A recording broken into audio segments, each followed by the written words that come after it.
ଲୋକ ଏକ ପର୍ବ ତାର 31 ଆଉ 32 ମୁଁ ପଢିଦଉଛି। ଆଉ ଦେଖ ତୁମେ ଗର୍ଭଧାରଣ କରି ଗୋଟେ ପୁତ୍ର ପ୍ରସବ କରିବ ଓ ତାହାଙ୍କ ନାମ ଯୀଶୁ ଦବ। ସେ ମହାନ ହେବେ, ପରାତ୍ପର ପୁତ୍ର ବୋଲି ଖ୍ୟାତ ହେବେ। ପ୍ରଭୁ ଈଶ୍ୱର ତାହାଙ୍କୁ ତାହାଙ୍କ ପିତା ଦାଉଦଙ୍କର ସିଂହାସନ ଦାନ କରିବେ। ଆଉ ଗୋଟେ ସେମିତି ବାକ୍ୟ ମାନେ 2 ପର୍ବରୁ ପଢିବା। ଆଉ 2 ପର୍ବର 10ରୁ ମୁଁ କିଛି ପଢିବି। ସେଥିରେ ଦୂତ ସେମାନଙ୍କୁ କହିଲେ, ଭୟ କର ନାହିଁ। ଦେଖ, ମୁଁ ସମସ୍ତ ଲୋକଙ୍କର ଅତ୍ୟନ୍ତ ଆନନ୍ଦଜନକ ସୁସମାଚାର ତୁମମାନଙ୍କୁ ଜଣାଉଅଛି। କାରଣ ଆଜି ଦାଉଦଙ୍କ ନଗରରେ ତୁମମାନଙ୍କ ନିମନ୍ତେ ତ୍ରାଣକର୍ତ୍ତା ଜନ୍ମଗ୍ରହଣ କରିଅଛନ୍ତି, ସେ ଖ୍ରୀଷ୍ଟ ପ୍ରଭୁ। ଆଉ ତୁମମାନଙ୍କ ନିମନ୍ତେ ଏହା ଚିହ୍ନ ସ୍ୱରୂପ ହବ। ତୁମାନେ ଜଣେ ଶିଶୁଙ୍କୁ ଲୁଗାରେ ଗୁଡା ହୋଇ ଗୁହାଳ କୁଣ୍ଡରେ ଶୋଇଥିବାର ଦେଖିବ। ପୁଣି ଅକସ୍ମାତ୍ ସେଇ ଦୂତଙ୍କ ସାଙ୍ଗରେ ସ୍ୱର୍ଗୀୟ ବାହିନୀର ଗୋଟେ ବୃହତ ଦଳ ଉପସ୍ଥିତ ହୋଇ ଈଶ୍ୱରଙ୍କ ସ୍ତବଗାନ କରୁ କରୁ କହିଲେ, ଊର୍ଦ୍ଧ୍ୱ ଲୋକରେ ଈଶ୍ୱରଙ୍କ ମହିମା, ପୁଣି ପୃଥିବୀରେ ତାହାଙ୍କ ସନ୍ତୋଷ ପାତ୍ର ମନୁଷ୍ୟମାନଙ୍କ ମଧ୍ୟରେ ଶାନ୍ତି। ସନ୍ତୋଷ ପାତ୍ର ମନୁଷ୍ୟମାନଙ୍କ ମଧ୍ୟରେ ଶାନ୍ତି। ଏଇ 2ଟି ବିଷୟ ଉପରେ ଆଜି ଟିକେ ଆମେ ଚିନ୍ତା କରିବା। ପ୍ରଥମଟି ହଉଛି ଦାଉଦଙ୍କର ସହିତ ଗୋଟେ ସମ୍ପର୍କ ଯୋଡା ଯାଉଛି ଯୀଶୁଙ୍କର, ଏବଂ ସେ ସମ୍ପର୍କଟା ଆଉ କେହି ନାହିଁ, ସ୍ୱର୍ଗର ଦୂତମାନେ କହୁଛନ୍ତି।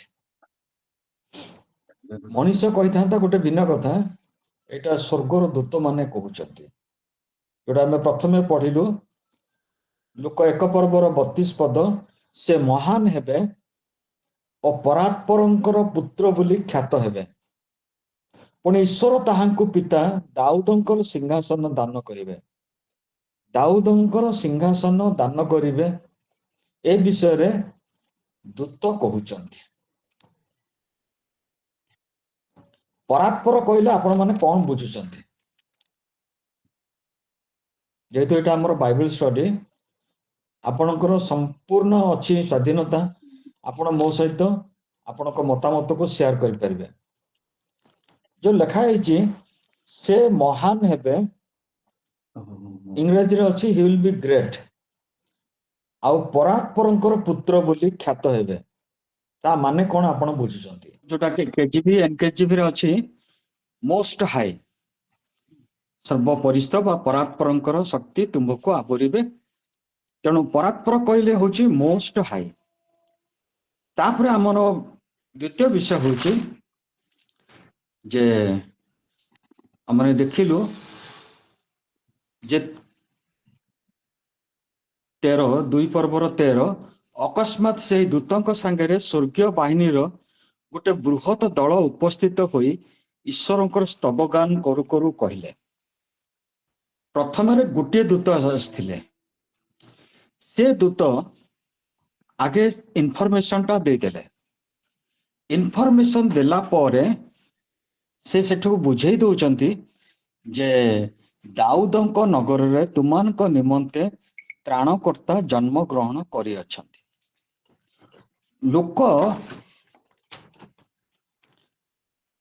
ଲୋକ ଯୀଶୁଙ୍କୁ ତ୍ରାଣକର୍ତ୍ତା ରୂପେ ତାଙ୍କୁ ସେ ସୂଚାଇଛନ୍ତି, କିନ୍ତୁ ଅନ୍ୟ ଜାଗାରେ ଆମେ ଦେଖିବା ତାଙ୍କୁ ରାଜା ରୂପରେ ମଧ୍ୟ କୁହାଯାଇଛି। କିନ୍ତୁ ଲୋକ ସେ ତାଙ୍କୁ ତ୍ରାଣକର୍ତ୍ତା ରୂପେ ସେ ତାଙ୍କୁ ଦେଖାଉଛନ୍ତି।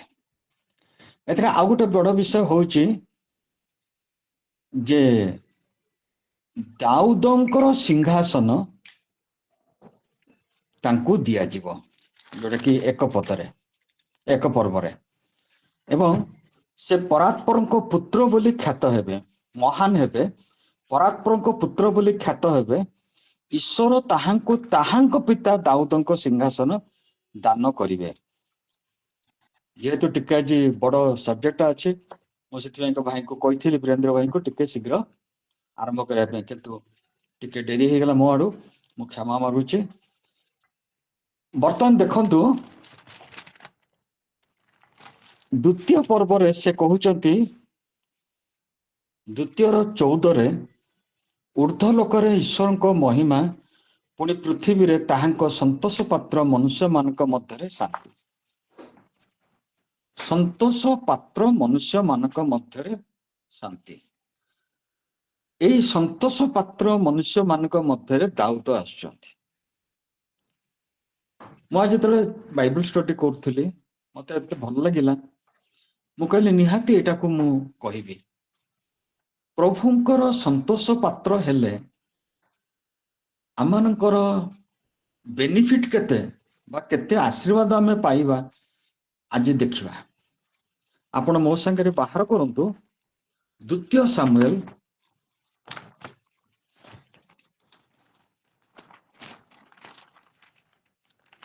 ଦ୍ୱିତୀୟ ସାମୁଏଲ ତାର 7 ପଦ। ଦ୍ୱିତୀୟ ସାମୁଏଲ ତାର 7 ପଦ 1ରୁ ମୁଁ ପଢୁଛି। ଅନନ୍ତର ରାଜା ଆପଣା ଗୃହରେ ବାସ କରିବା ବେଳେ ସଦାପ୍ରଭୁ ତାଙ୍କର ଚତୁର୍ଦିଗସ୍ଥ ଶତ୍ରୁମାନଙ୍କ ଠାରୁ ତାଙ୍କୁ ବିଶ୍ରାମ ଦେଲା ଉତ୍ତାରେ। ମାନେ ସବୁ ରାଜା ଯେତେ ତାଙ୍କର ଇସ୍ରାଏଲ ଉତ୍ତର ଭାଗରେ, ଦକ୍ଷିଣ ଭାଗରେ, ପଶ୍ଚିମ ଭାଗରେ ସମସ୍ତଙ୍କୁ ଜିତିଲା ପରେ ଆଉ ଦାଉଦ କୋଉଠି ହାରି ନାହାନ୍ତି। ସେ ଶତ୍ରୁମାନଙ୍କ ଠାରୁ ବିଶ୍ରାମ ଦେଲା ଉତ୍ତାରେ ରାଜା ରାଥନ ଭବିଷ୍ୟତ ବକ୍ତାଙ୍କୁ କହିଲେ, ମନ ଦେଇ ଶୁଣନ୍ତୁ, ଯୋଉଟା ଆଜି ମୋର ଚିନ୍ତାକୁ ଆସିଲା, ଯୋଉଟାକି ଆପଣମାନଙ୍କ ପାଖରେ ରଖିବି। ରାଜା ନାଥନ ଭବିଷ୍ୟତଙ୍କୁ କହିଲେ, ଦେଖ ଏବେ ମୁଁ ଏରସ କାଷ୍ଠ ନିମିତ୍ତ ଗୃହରେ ବାସ କରୁଛି, ମାତ୍ର ପରମେଶ୍ୱରଙ୍କ ସିନ୍ଧୁକ ଯବନିକା ମଧ୍ୟରେ ବାସ କରୁଛି ବା ଟେଣ୍ଟ ଭିତରେ। ତହିଁରେ ନାଥନ ରାଜାଙ୍କୁ କହିଲେ, ଯାଅ ତୁମ୍ଭ ହୃଦୟରେ ଯାହା ଅଛି ତାହା ସବୁ କର, କାରଣ ସଦାପ୍ରଭୁ ତୁମ୍ଭ ସାଙ୍ଗରେ ଅଛନ୍ତି। ଆମମାନେ ଦ୍ୱିତୀୟ ସାମୁଏଲ 6 ପର୍ବରେ ଦେଖୁଛୁ କିନ୍ତୁ ଜେରୁସାଲେମକୁ କିନ୍ତୁ ନିୟମ ସିନ୍ଧୁକ ଅଣାଗଲା। ଆଜି ସେଇଟା ଆମର ଟପିକ ନାହିଁ। ଆମର ଟପିକ ହଉଛି ଗୋଟେ ଲୋକ ଯାହାକୁ ପ୍ରଭୁ ଉଠେଇଛନ୍ତି, ରାଜା ରୂପରେ ତାକୁ ଅବସ୍ଥାପିତ କରିଛନ୍ତି, ସେ ଚିନ୍ତା କରୁଛି ଯୋଉ ଚିନ୍ତାଟା, ସେ ଚିନ୍ତାର ମହତ୍ଵ କେତିକି, ସେ ଚିନ୍ତାର ଇମ୍ପୋର୍ଟାନ୍ସଟା କେତିକି, ସେଇଟାକୁ ଆଜି ଆମେ ଦେଖିବା। ମୋର ଅନ୍ୟ ବିଷୟ ଗୁଡାକ ଉପରେ ମୁଁ ଆଜି ଆଉ ଆପଣମାନଙ୍କ ପାଖରେ ରଖିବିନି। ଯୋଉ ୱାର୍ଡଟା ଦୂତ କହିଲେ ଯେ ଦାଉଦଙ୍କର ସିଂହାସନ ତାଙ୍କୁ ଦିଆଯିବ, ସେଇ ଉପରେ ଦାଉଦଙ୍କର କିପରି ମହତ୍ଵ ବଢିଲା, କୋଉ କାରଣ ପାଇଁକା ତାଙ୍କର ନାଁ ଏତେ ପରିଚିତ ହେଲା, ଏତେ ମହତ୍ଵ ହେଲା ଯେ ତ୍ରାଣକର୍ତ୍ତାଙ୍କର ନାମ ସାଙ୍ଗରେ ତାଙ୍କର ନାଁକୁ ଜଡିତ କରି ଦିଆଗଲା। ଆଜି ମୋର ସେଇ ଚିନ୍ତା ବିଷୟ ହଉଛି ସେତିକି, ଯାହା ଉପରେ କି ଆମମାନଙ୍କର ଚିନ୍ତା ରହିବ।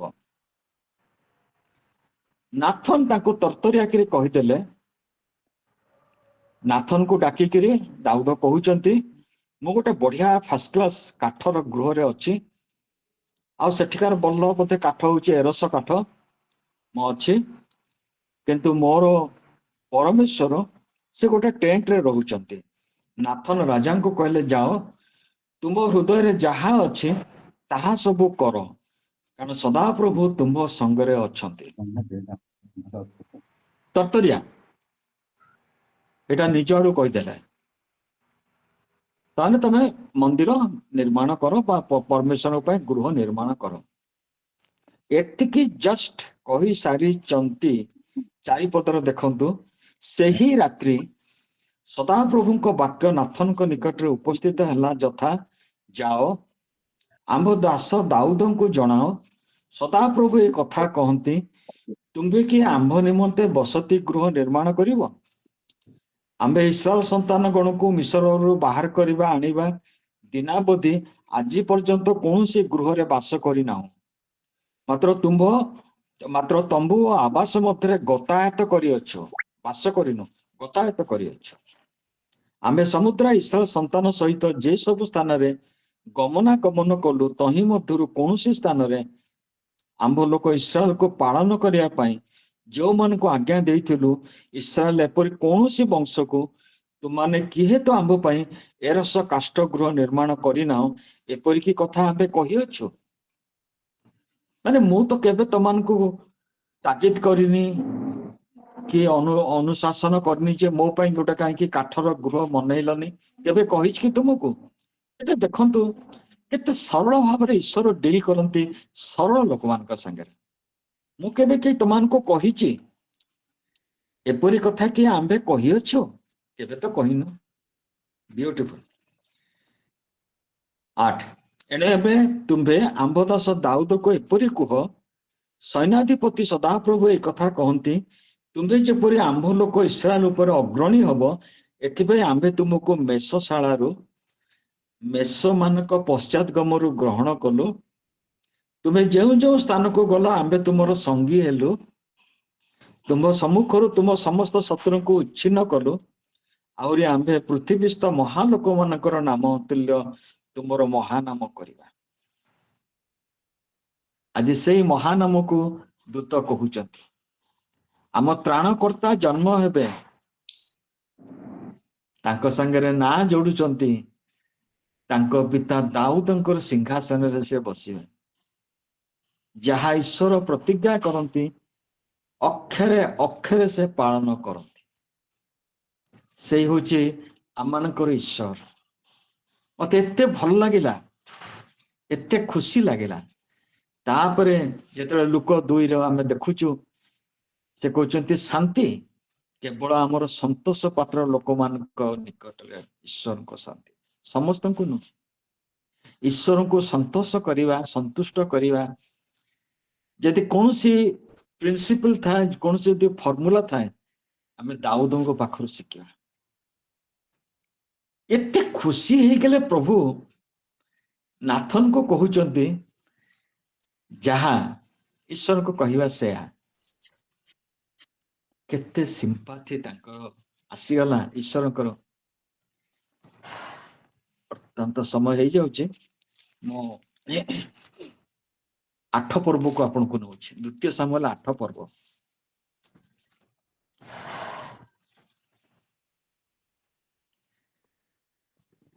ଓହ ବିୟୁଟିଫୁଲ। ତାପରେ ଦାଉଦଙ୍କର ସାମରିକ ବିଜୟ ନାହିଁ। 7 ପର୍ବ ଗଲା।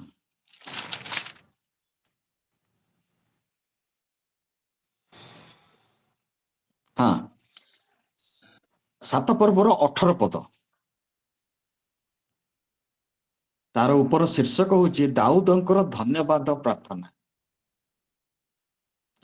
ଏଥିରେ ଦାଉଦ ରାଜା ଭିତରକୁ ଯାଇ ସଦାପ୍ରଭୁଙ୍କ ସମ୍ମୁଖରେ ବସିଲେ।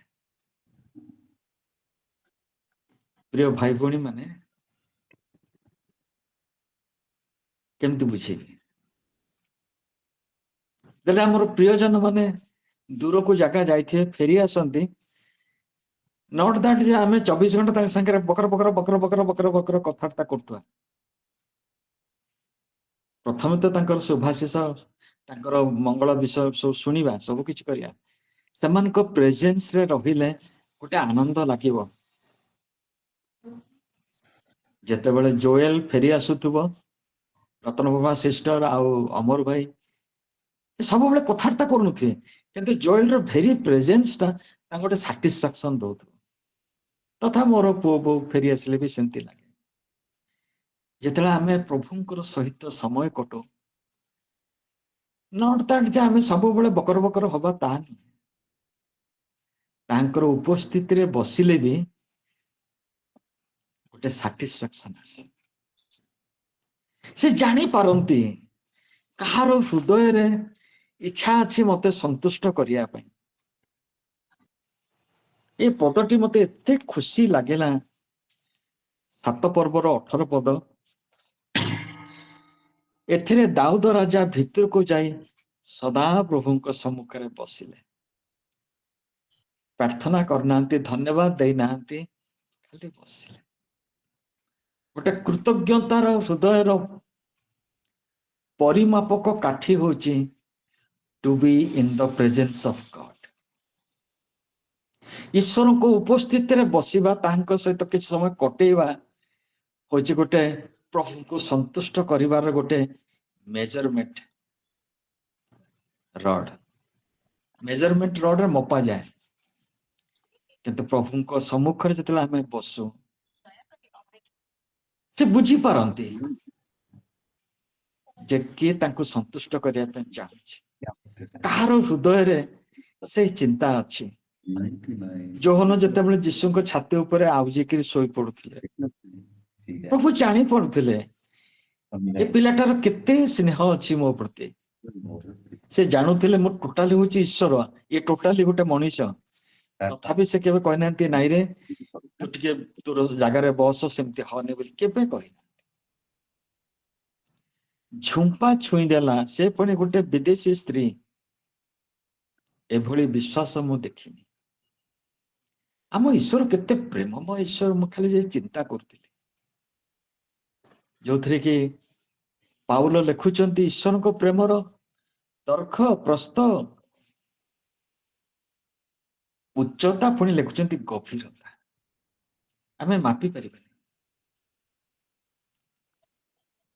आज अनेक समय कहया पे मोर एते इच्छा नुहे कि तापर वार्ड पूरा देखंतु से 7 पर्वर 18 पदरे ओ कहिले आगे बसिले ओ कहिले हे प्रभु सदा प्रभु मु किए मोर वंश बा कौन जे तुम्हें मते एपर्यंत आनी अच्छा कि डेडिकेशन कि सरलतार कथा आई एम नथिंग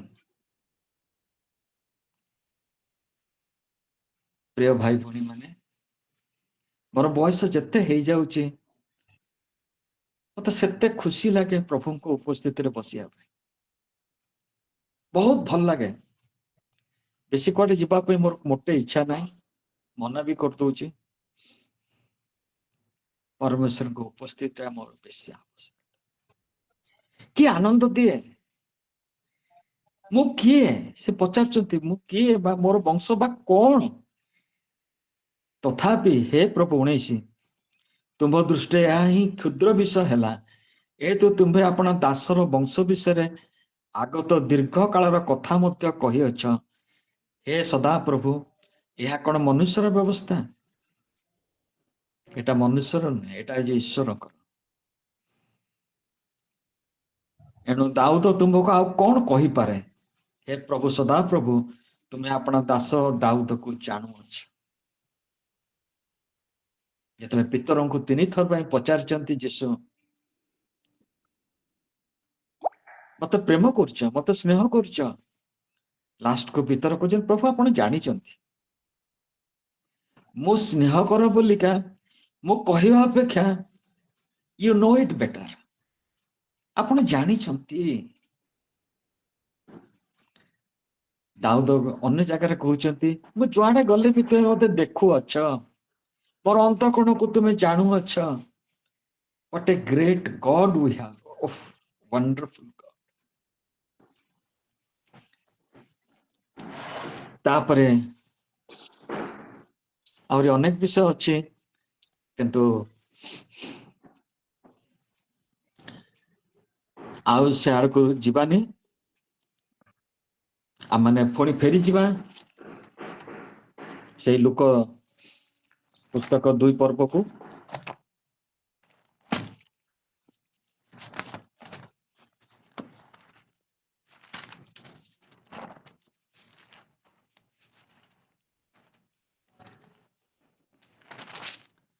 एठी लेखा होची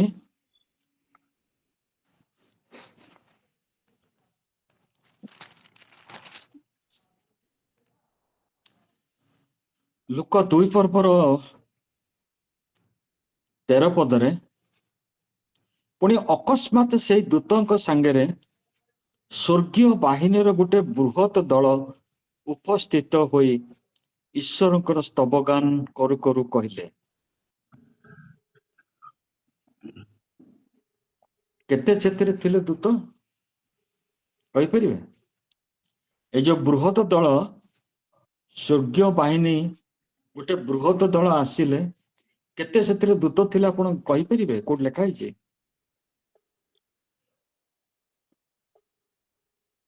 ଜଣେ କେହି କୁହନ୍ତୁ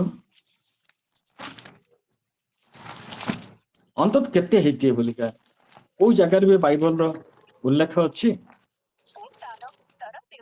ଏଇ ଯୋଉ ବୃହତ ଦଳ ଆସିଥିଲେ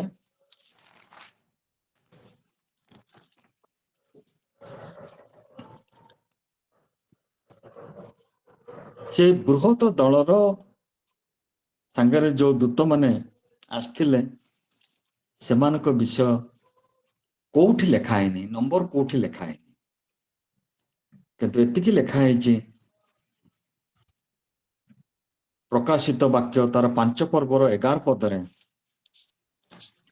ରେଭେଲେସନ ଲାଷ୍ଟ 5 ପର୍ବର 11 ପଦରେ, ତତ୍ପରେ ମୁଁ ଦୃଷ୍ଟିପାତ କଲି, ପୁଣି ସିଂହାସନ ପ୍ରାଣୀ ଓ ପ୍ରାଚୀନ ମାନଙ୍କ ଚତୁର୍ଦିଗରେ ଅନେକ ଅନେକ ଦୂତଙ୍କର ସ୍ୱର ଶୁଣିଲି। ସେମାନଙ୍କର ସଂଖ୍ୟା ସହସ୍ର ସହସ୍ର ଅୟୁତ ଅୟୁତ, ତାର ହିସାବ କୋଉଠି ଦିଆଯାଇନା। କାହିଁକି ଆସିଥିଲେ? ସେ ବୃହତ ଦଳ କାହିଁକି ଆସିଥିଲେ କୁହନ୍ତୁ କିଏ? ପ୍ରଥମ ଦୂତ ତ ସବୁ ଜଣେଇ ଦେଲେ, ସବୁ କହିଦେଲେ, ଏମାନେ କାହିଁକି ଆସିଥିଲେ? ପ୍ରଭୁ ଗାନ କରିବା ପାଇଁ। ତପ ଗାନ କରିବା ପାଇଁ। Very good answer. ଆଉ କିଏ କହିବେ?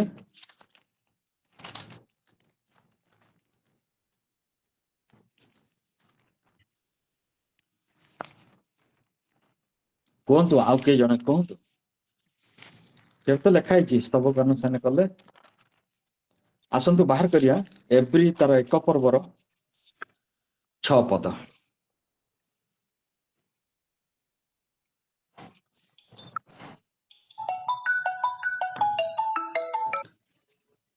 ଏବ୍ରି 1 ପର୍ବର 6 ପଦ। ପୁଣି ଯେଉଁ ସମୟରେ ସେ ପ୍ରଥମ ଜାତଙ୍କୁ ପୁନର୍ବାର ଜଗତ ମଧ୍ୟରେ ପ୍ରବେଶ କରାଇବେ, ସେଇ ସମୟକୁ ଲକ୍ଷ୍ୟ କରି ସେ କହନ୍ତି, ଈଶ୍ୱରଙ୍କର ସମସ୍ତ ଦୂତ ତାଙ୍କୁ ପ୍ରଣାମ କରନ୍ତୁ।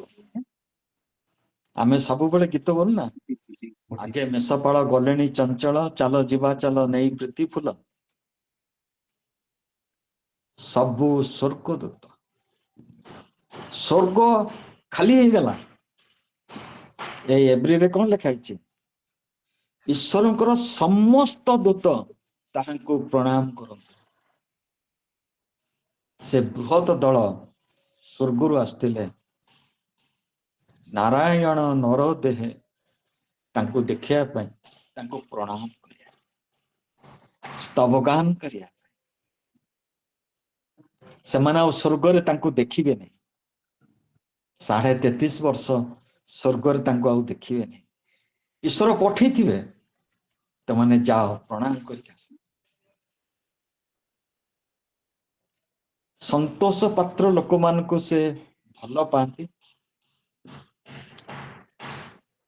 ଯୋଉମାନଙ୍କର ଚୂର୍ଣ୍ଣ ମନା ହୃଦୟ ତାଙ୍କ ପାଖରେ ବାସ କରନ୍ତି, ସେଇ ଉଚ୍ଚ ଉନ୍ନତ ପୁରୁଷ ଏ କଥା କହନ୍ତି, ଆମ୍ଭେ ନମ୍ର ଲୋକମାନଙ୍କ ହୃଦୟରେ ବାସ କରୁ। ଉଚ୍ଚ ଉନ୍ନତ, ଏଠି ମଧ୍ୟ ସମସ୍ତେ ବ୍ୟବହାର କରୁଛନ୍ତି ପରାତ୍ପର, ମୋଷ୍ଟ ହାଇ।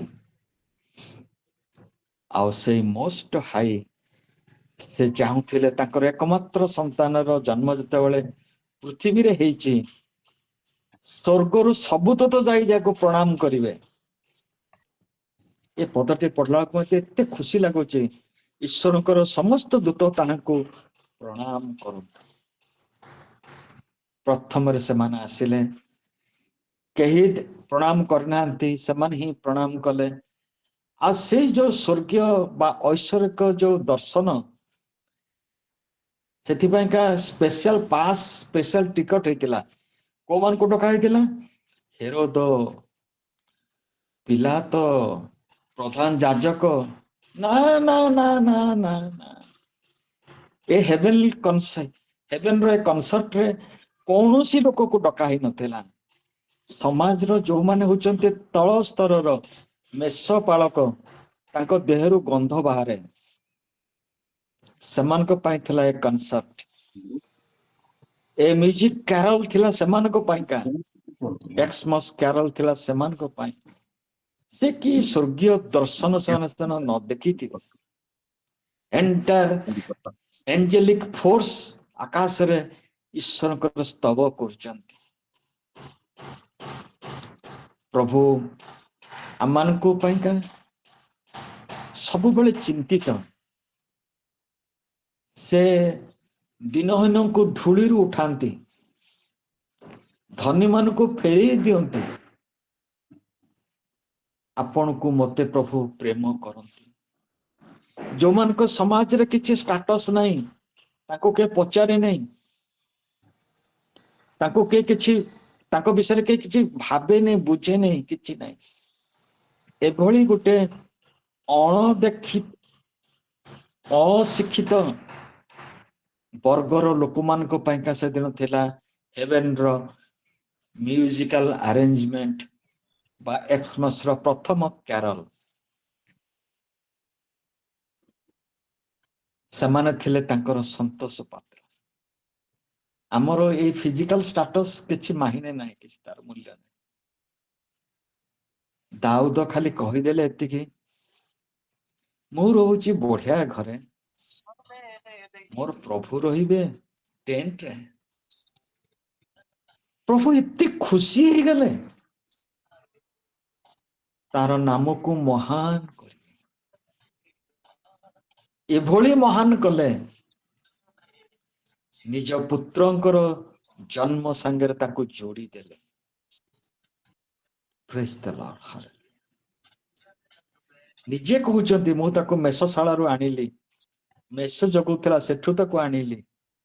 କିନ୍ତୁ ଯେତେବେଳେ ଯାହାର ମନ ପ୍ରଭୁଙ୍କ ପାଇଁକା ପ୍ରଭୁଙ୍କ ପାଇଁକା, ପ୍ରଭୁଙ୍କୁ ସନ୍ତୁଷ୍ଟ କରିବା ପାଇଁକା ନିତ୍ୟ ଜାଗ୍ରତ ରହେ, ଆଶୀର୍ବାଦର ଅଭାବ ରହିବନି। ଦାଉଦଙ୍କୁ କହୁଛନ୍ତି ଚାରିଆଡେ ଶାନ୍ତି ତୁମକୁ ଦେଇଛି, ଯୁଆଡେ ଗଲେ ଶାନ୍ତି ମିଳିଲା।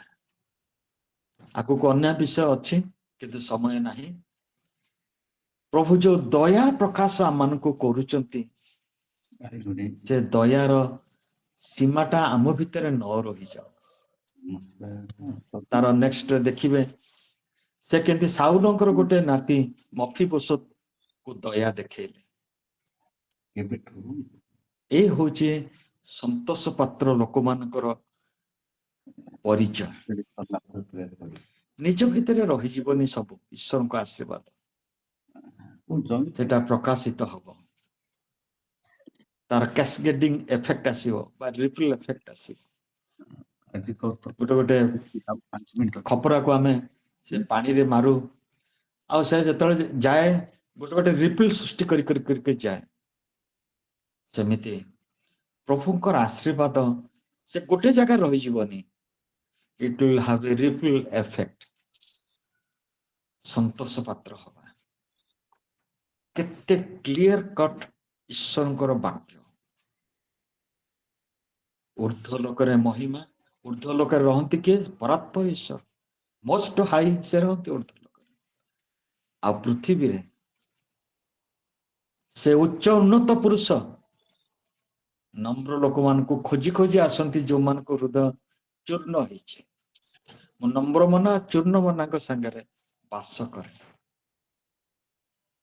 ଟେଣ୍ଟ କଥା ଉଠୁନି, ବର୍ତ୍ତମାନ ଉଠୁଛି ଆମମାନଙ୍କ ହୃଦୟରେ ପ୍ରଭୁ ଚାହାନ୍ତି ବାସ କରିବା ପାଇଁ। ଏସବୁ ୱାର୍ଲଡ ଜିନିଷ ଗୁଡା କରିଦେଲେ ଯେ ପ୍ରଭୁ ଖୁସି ହେଇଛି, ମୁଁ କାହିଁ ଏପର୍ଯ୍ୟନ୍ତ ଭାବୁନି। ମୁଁ ଭାବୁଛି ଯାହାର ଅନ୍ତରରେ ପ୍ରଭୁଙ୍କ ପ୍ରତି ଗୋଟେ ଆନନ୍ଦ ଅଛି, ଗୋଟେ ଆକର୍ଷଣ ଅଛି, ପ୍ରେମ ଅଛି, ପ୍ରତି ପ୍ରାତେ ତାଙ୍କ ଦୟା ଚିରନ୍ତନ। Great his faithfulness. Every morning we new mercies we see. ପ୍ରତି ପ୍ରାତ କାଳରେ ଯଦି ଆମ ଈଶ୍ୱରଙ୍କର ନୂଆ ସେଇ ଦୟାକୁ ଦେଖିବା ପାଇଁ ଚାହୁଁଛୁ, ସେ ଆମଙ୍କର ସେଇ ଗୌରବମୟ ପିତାଙ୍କର ଯେମିତି ମନ ପ୍ରାଣ ଦେଇକି ଯେମିତି ସେବା କରିବା, ସେମିତି ଆମ ପ୍ରାଣ ସମସ୍ତଙ୍କୁ ପ୍ରଭୁ ସେଇ ଗୋଟେ ଆଗ୍ରହ ସମସ୍ତଙ୍କ ହୃଦୟରେ ଆସୁ ବୋଲି ମୁଁ ସେତିକି ମାଗୁଛି।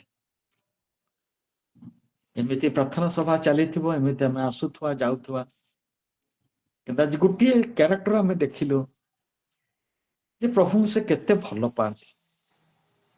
ତାଙ୍କ ଭଲ ପାଇବା ଅପେକ୍ଷା ପ୍ରଭୁଙ୍କର ଆଶୀର୍ବାଦ କେତେ ଟପିଗଲା ତାର ସେ ହିସାବ ବି କରିପାରିଲେନି। ଆଜି ଯାଏ ତାଙ୍କ ନାଁ ରହିଛି ହୋସାନା ଦାଉଦ ସନ୍ତାନ ଯୀଶୁ। ପ୍ରଭୁ ଆମ ପ୍ରତ୍ୟେକଙ୍କୁ ଆଶୀର୍ବାଦ କରନ୍ତୁ। ସେଇ ଭକ୍ତି ନଟ୍ ଦ୍ୟାଟ୍ ଯେ ଆମେ ଆଣ୍ଠିକି ଘଟା ଘଟା ଧରିକି କହିବା, ସେଟା ନାହିଁ। ସେଇ ଭକ୍ତିର ସହିତ ଆଖି ବନ୍ଦ କରି ସେ ଗୋଟେ ମିନିଟ କହନ୍ତୁ, ପ୍ରଭୁ ମୁଁ ତୁମକୁ ପ୍ରେମ କରେ।